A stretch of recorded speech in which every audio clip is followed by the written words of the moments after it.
Forum, Tania Zaspinard, Mehmet Gültas. Et à 18h32, c'est l'heure du grand débat de ce forum, Mehmet Gültas, consacré au Bitcoin, l'affaire ou l'arnaque du siècle. Ah oui, le Bitcoin, la reine des crypto-monnaies, a le vent en poupe. Elle ne valait même pas un centime à son lancement il y a 12 ans. La voilà qui dépasse les 40 000 francs. Sa valeur a quadruplé l'an dernier, de quoi tenter les investisseurs, les entreprises et les particuliers en quête de rendement. Dernière à entrer dans la danse, si j'ose dire, Tesla, qui a annoncé avant-hier avoir investi 1,5 milliard de dollars dans le Bitcoin et qui s'apprête à l'accepter même comme moyen de paiement pour l'achat de ses voitures. Mais peut-on se fier à cette crypto-monnaie? 3 invités pour en parler. Émilie Raffo, bonsoir. Bonsoir. Vous êtes spécialiste des crypto-monnaies chez PwC Smart Contract Assurance. Edwige Fiaclou, bonsoir. Bonsoir. Vous êtes responsable technique des systèmes de trading chez Swissquote. Et bonsoir Adrien Treccani.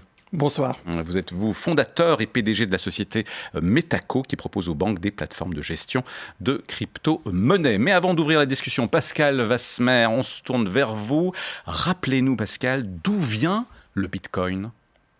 Alors, le créateur du Bitcoin, Satoshi Nakamoto, on ne connaît pas sa véritable identité, est parti d'un simple constat: les monnaies classiques perdent de la valeur, car les banques centrales peuvent en créer autant qu'elles le souhaitent. Il a donc décidé, dès le lancement en 2009, qu'il n'y aurait jamais plus de 21 millions de Bitcoins. Ces Bitcoins sont créés par des ordinateurs qui résolvent des calculs complexes, et plus le temps passe, plus les calculs deviennent compliqués. Oui, alors ça, c'est pour le côté technique, car aujourd'hui, toutes les grandes banques en ligne proposent d'acheter des bitcoins.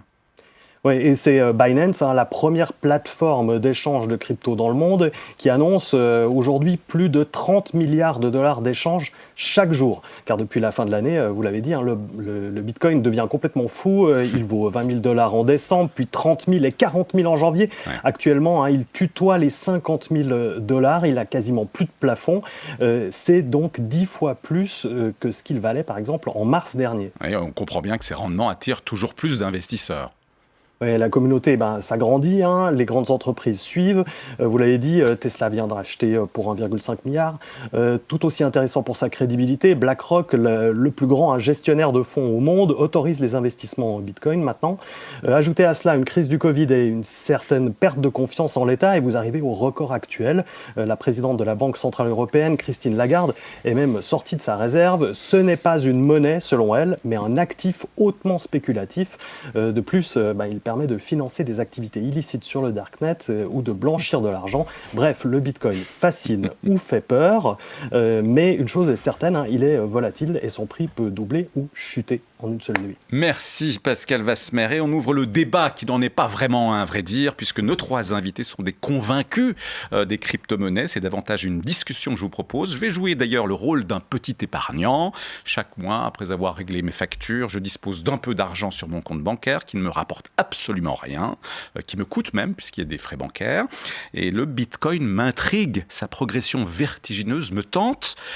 Mais voilà, je n'y connais rien. J'ai une batterie de questions que je vais classer en 3 chapitres. 1, quelle gouvernance, qui est derrière tout ça? 2, quel risque criminel? Et 3, quel risque financier? Alors on va commencer par la technologie. Quelle gouvernance? Je me tourne vers vous, Émilie Raffo. Le Bitcoin est une monnaie numérique, virtuelle, gérée non pas par une autorité centrale, par une banque centrale, mais par une multitude d'informaticiens, c'est bien ça? On peut dire ça. En fait, on parle souvent donc, de la technologie sous-jacente au Bitcoin, la blockchain. Et déjà, il y a quelque chose qui est assez peut-être trompeur. Quand on parle de la blockchain, on en parle comme s'il n'y en avait qu'une. Alors qu'en fait, il y a une multitude de blockchains. Donc il peut y avoir, par exemple, l'entreprise Carrefour qui a décidé de créer une blockchain pour assurer la traçabilité des poulets de la ferme à l'assiette. Il y a la blockchain X, Y. Mais c'est quoi la blockchain? Et une des blockchains les plus connues, c'est la blockchain de Bitcoin, par exemple. Et cette blockchain-là, c'est un espèce de registre de toutes les transactions Bitcoin qui ont eu lieu depuis la création du réseau. Et en fait, ce registre, donc c'est ça qui nous permet de déterminer le solde des différents comptes Bitcoin, c'est-à-dire les adresses Bitcoin, on appelle ça. Et cette blockchain, elle est non pas stockée par une seule personne, mais en fait par une multitude d'ordinateurs qui l'hébergent. Ça s'appelle des nœuds complets. Et en fait, n'importe qui peut devenir un de ces nœuds complets. Donc, vous qui nous écoutez, vous pouvez aller sur bitcoin.org, télécharger ça, votre copie de la blockchain et en fait participer au bon fonctionnement du réseau Bitcoin. Sauf que maintenant, il faut avoir des ordinateurs super puissants, non, pour calculer tout ça, pour Qu'est-ce que vous en dites, Edwige Fiaclou ? Oui, en effet, les ordinateurs sont nécessaires et bien sûr, il faut qu'ils soient d'une qualité un peu plus grande que ce qu'on avait à l'époque. Voilà. Donc, finalement, aujourd'hui, qu'est-ce qu'on fait ? On s'adresse plutôt, si on veut acheter des bitcoins, en tant qu'investisseur, petit épargnant que je suis, je vais m'adresser plutôt à des plateformes en ligne, c'est bien ça ? Alors, je dirais que ça dépend réellement de ce que vous Adrien voulez faire. Si votre objectif est d'investir et de stocker des bitcoins, vous pouvez le faire vous-même au prix d'un téléphone. Vous n'avez pas forcément besoin d'une machine particulièrement performante. Par contre, si vous souhaitez interagir et sécuriser le réseau, contribuer à son bon fonctionnement, alors effectivement, la compétition est féroce et vous avez des milliers d'autres machines sur le réseau qui ont investi dans des fermes de serveurs qui, là, si vous voulez rivaliser, nécessitent une performance ahurissante. Donc, encore une fois, le petit épargnant que je suis n'a aucune chance de participer à cette espèce de concurrence entre informaticiens. Il n'en a pas besoin. Tout ce qu'il cherche de toute manière, c'est de faire des rendements, d'avoir son argent qui fructifie. Et donc là, effectivement, on s'adresse plutôt à des plateformes en ligne. Mais il n'empêche, ça m'intrigue. Je veux savoir qui est derrière ces blockchains, cette technologie, cette construction, si j'ose dire. Est-ce qu'on les connaît, ces informaticiens, ou est-ce que c'est totalement anonyme ? Qui les gère ? Qui gère les règles du jeu ? Émilie Raffo. C'est assez amusant parce que justement ce matin, j'ai parlé avec un des développeurs de Bitcoin Core, donc vraiment du client Bitcoin, qui me disait que en fait n'importe qui peut devenir un développeur Bitcoin. Il suffit d'en avoir l'envie, le temps et voilà l'envie d'apprendre tout ça parce que bon c'est quand même assez compliqué. Il faut une compétence, mais c'est ouvert à tous. N'importe qui peut faire des propositions d'amélioration de Bitcoin, les soumettre à la communauté. Ça va être diffusé dans une mailing list, dans une newsletter. Je connais pas le mot français. Donc il peut être accessible à tous. Donc il y a vraiment une grande transparence et n'importe qui peut avoir accès. Mais vous dites transparence, on a le nom des gens ou pas ? Ça va plutôt opérer sous des pseudonymes. En tout cas, on peut voir les propositions qu'ils ont faites. Donc au final, c'est peut-être pas mal. Si vous êtes une personne peut-être qui n'avait pas une super réputation, on va pas juger à cause de la personne, on va juger uniquement, est-ce que techniquement ça fait sens ? Mais sous prétexte d'être décentralisé, franchement, on a l'impression qu'on va, comment dirais-je, parce que c'est né, rappelons-le aussi, après la crise de 2008, la crise financière de 2008, des gens se sont mis ensemble pour dire, voilà, il faudrait maintenant dépasser le système monétaire classique, international, il faudrait éviter tous ces intermédiaires, ces banques centrales, et puis nous allons démocratiser la création monétaire en quelque sorte. C'était ça l'idée. Sauf que, voilà, on ne sait pas à qui on a affaire, et donc on peut s'interroger. C'est ça qui est intéressant avec ce système, c'est que vous n'avez pas besoin de le savoir. On remplace cette confiance que vous avez habituellement dans votre banque, votre intermédiaire, votre partenaire, en une confiance qui n'en est plus vraiment une parce qu'elle s'exécute d'elle-même. Vous avez des milliers de machines sur Internet qui vérifient continuellement le bon fonctionnement de cette plateforme, qui s'assurent que la comptabilité est respectée, que de l'argent n'est pas volé, que le fonctionnement continue, qu'on va exécuter votre transaction, et ceci sans jamais faire confiance à une entreprise ou à un programmeur ou à un quelconque intermédiaire qui pourrait interagir avec le système. Ce n'est pas un investissement, on peut le dire, éco-responsable, puisque alors là, l'énergie que dévorent les ordinateurs pour valider les transactions, c'est énorme. Ça dépasse quoi ? Ça dépasse tout ce qu'on consomme en une année en Suisse ? Exactement, tout à fait. Donc c'est énorme. Ça, si on veut un investissement éthique, peut-être les bitcoins, c'est pas vraiment le bon choix. Écoutez, je dirais que c'est un point philosophique parce qu'au final, c'est un service qui amène tellement de valeur au sens de la capacité à stocker de la valeur, de la transférer de façon gratuite, qu'au final, on pourrait le comparer à l'industrie bancaire. Aujourd'hui, l'industrie bancaire consomme à elle seule énormément d'énergie aussi. Un gouvernement consomme énormément d'énergie. On ne remet pas en question l'existence d'un gouvernement ou d'une banque. On dit qu'elles offrent un service nécessaire au bon fonctionnement de l'économie.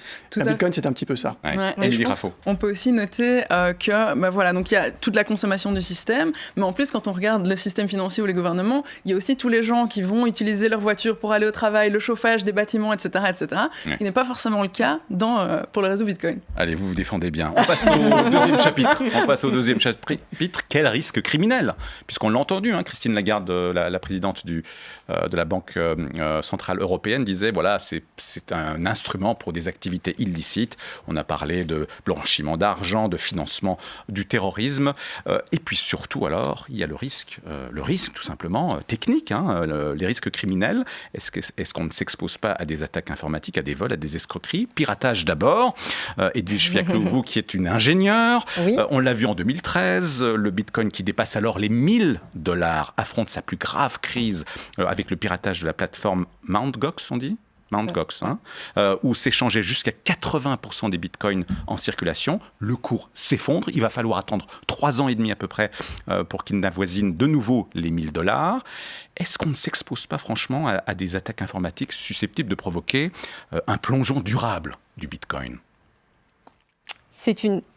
C'est aussi, je dirais, pour moi, le bitcoin, c'est une sécurité en fait, en soi, parce que on fait confiance en la technologie. C'est un peu ce que moi, personnellement, je défends. Et le risque d'altération de cette techno, elle est assez mineure. Après, effectivement, on peut considérer que des pirates informatiques puissent franchement s'attaquer. Puissent le faire. On n'est pas à l'abri de tout ça. Il y a des précédents. On l'a vu, il y a des précédents. Ouais. Qu'est-ce que vous répondez à ceux qui disent moi, je ne vais jamais mettre de l'argent là où effectivement des hackers pourraient en quelque sorte engloutir mon capital? Adrien Tregani. Alors, il faut différencier ce qui est attaqué. Ce qui est attaqué, ce n'est pas le Bitcoin lui-même. Oui. Le protocole Bitcoin, lui, est sécurisé et n'a jamais été victime d'une quelconque attaque en plus de 10 ans d'expérience, en plus de 10 ans d'activité. Ceux qui sont attaqués, ce sont les intermédiaires. Ce sont les entreprises qui stockent des Bitcoins pour le compte de leurs clients, qui font mal leur travail et qui sont exposés au même titre qu'une banque pourrait se faire braquer ses coffres. Ouais. Si les coffres de la banque étaient braqués, on n'accuserait pas le franc suisse, le billet de franc suisse qui était stocké d'être responsable. Là, c'est vrai que l'épisode que j'ai cité, c'était une plateforme, encore une fois, où s'échangeait jusqu'à 80% des bitcoins en circulation. Peut-être que ça s'est un peu diversifié maintenant, il y a plus d'acteurs? Oui, et puis aussi, c'était une époque, c'était le Far West à cette époque. On faisait n'importe quoi. D'ailleurs, cette entreprise, c'est une gestion criminelle. On se demande s'ils ont été hackés ou bien si c'est le patron qui s'est tout mis dans la poche. Honnêtement. On a des doutes. Mais c'est vrai que maintenant... Maintenant, il y a eu BitConnect aussi, qui était dans le même style. Mais c'est vrai que maintenant, si on regarde les plateformes qui existent maintenant, il y en a beaucoup, notamment beaucoup en Suisse, qui sont très sérieuses et qui offrent le même standard que des institutions financières et avec lesquelles on peut stocker nos bitcoins en sécurité. Alors ça, c'était pour le risque de piratage. Il y a aussi le risque de vol, tout simplement, parce que, si j'ai bien compris, lorsqu'on achète un bitcoin, on dispose d'une clé. C'est une succession de chiffres et de lettres. C'est un genre de mot de passe. Voilà, un mot de passe très très long qu'on ne peut pas du tout... difficile à hacher. Qu'on ne peut pas du tout emmagasiner dans notre cerveau. Et donc, si jamais on le perd, on perd tout. On perd tout notre argent. Il n'y a pas de trace, il n'y a pas de rien. On ne peut pas dire j'ai oublié mon mot de passe. C'est ça? Alors, il y a un cas, désolé, mais ça me fait tellement rire cette histoire. Donc, le mois passé, en janvier, il y a un mec qui s'appelle, je reprends son nom, Stéphane Thomas, un informaticien allemand, qui avait stocké plus de 7000 bitcoins sur bref, avec une certaine entreprise. Et en fait, sa clé, son mot de passe, il avait 10 essais pour retrouver un certain mot de passe qu'il avait écrit sur un bout de papier il y a des années, et puis il avait perdu ce bout de papier. Donc ces 7000 bitcoins, ça vaut plus ou moins 220, 280 millions en fonction d'où c'est. Et il avait essayé 8 fois son mot de passe, donc il lui restait 2 essais. Et ça a fait toutes les unes. Et effectivement, il a maintenant accepté qu'il ne retrouverait jamais ces 220 millions de bitcoins. Et ça, c'est des cas qui sont assez courants, malheureusement. Du coup, maintenant, qu'est-ce qu'il existe? Il existe des endroits où on peut stocker ces mots de passe? Alors c'est cela, c'est que par défaut, vous avez la possibilité de les stocker vous-même, mais vous êtes également responsable du coup de gérer cette clé. Ou alors, vous pouvez reposer sur un intermédiaire de type bancaire qui va prendre cette responsabilité avec la bonne infrastructure et vous garantir exactement... on revient aux intermédiaires. Parce que vous voulez les éviter au départ, mais il n'empêche, ils sont incontournables. Et je pense que la valeur du Bitcoin, c'est d'avoir cette option de se passer du monde bancaire. Ça n'est pas nécessairement de s'en passer coûte que coûte. Parce que qui dit intermédiaire dit évidemment frais aussi. Bien sûr. Bancaire de nouveau, et on repart comme en 14, si j'ose dire. Alors maintenant, un autre risque, c'est les escrocs. Encore aujourd'hui, Europol a arrêté plusieurs personnes qui tenteraient d'escroquer les honnêtes gens. Comment les éviter? Cette réflexion s'applique aussi au cash, s'applique aussi à toute forme d'activité économique. Donc il y en a peut-être plus qu'ailleurs parce que la traçabilité des crypto-monnaies est inférieure à celle du système bancaire. Mais ce que l'on voit, c'est qu'il y a de plus en plus de traçabilité et d'outils qui suivent les transactions et qui permettent d'en tirer des conclusions de type investigatrice. Et donc cette criminalité disparaît peu à peu au même titre qu'elle disparaît sur le paiement bancaire. D'accord. Alors le petit épargnant que je suis maintenant a envie de connaître les risques financiers. 3e chapitre de notre discussion. N'est-ce pas un instrument de pure spéculation très volatile et donc très risqué, Edwige Fiaclou? Alors, personnellement, pour moi, c'est effectivement risqué, mais ça dépend de son temps d'investissement. Bien entendu, il y a quelques années, on aurait investi dans le Bitcoin sur du court terme. On ne voyait pas l'intérêt, mais sur du long terme. Aujourd'hui, je pense que si on est rentré dans le Bitcoin à 300 francs, ouais. On est heureux aujourd'hui d'avoir investi et de l'avoir acheté à 300 balles. Ah oui, ça c'est clair. Voilà. Donc c'est toujours le degré d'investissement. Et personnellement, moi, les crypto-monnaies, je les vois plus comme un asset. Donc je travaille dans Une valeur. Voilà, comme une valeur. Je travaille dans le système de trading très standard, dans la finance classique. Et pour moi, un bon portefeuille, c'est un portefeuille qui est diversifié. Et les cryptos font partie Donc de on cette revient aux mêmes diversification. règles de prudence, c'est-à-dire les règles de prudence qu'on applique aux actifs spéculatifs, Oui. ne miser que l'argent qu'on peut se permettre de perdre, Exactement. et de ne pas être pressé par le temps, c'est bien ça? Émilie Raffo, vous disiez même que c'est un peu comme l'or, finalement. Exact. Ouais, on a souvent tendance à comparer le Bitcoin, à dire que le Bitcoin, c'est de l'or digital. Et c'est marrant parce que souvent, les gens me disent oui, mais le Bitcoin, ça repose sur rien, on sait pas trop, etc. Tandis que l'or, c'est l'or. Ouais, c'est physique. Mais c'est Alors, physique. Il y a une production, il y a des lingots. On le voit. Mais quand vous achetez un lingot, quand vous investissez dans un lingot d'or, l'idée, c'est quoi? C'est de le stocker. Potentiellement, vous pourrez le revendre à un moment et vous vous dites, ça va garder sa valeur. Ouais. Donc, c'est exactement la même chose pour moi.